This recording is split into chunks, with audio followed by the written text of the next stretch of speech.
अपन ये जाना थे कि एक बात उसी करना और बीचना लड़ा भिड़वा देना, वही काम है नारद के।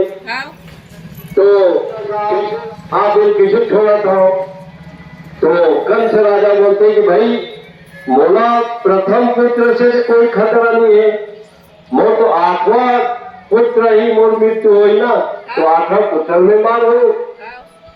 तो नारद बोलते कि ये गलत है महाराज जी, रावण की अत्याचार बढ़ाना भी इसे, तभी अत्याचार करते तो भगवान जन्म बने थे, अवतार में थे।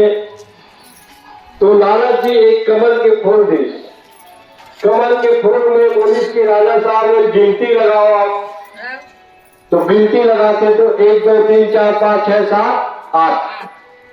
अब ऊपर से नीचे गिनो आप, 1 2 3 4 5 6 7 8।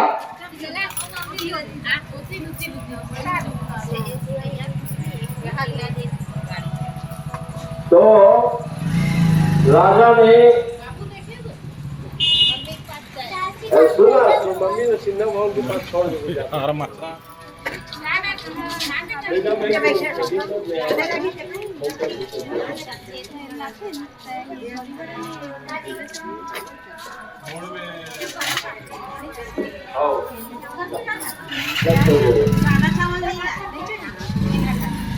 तो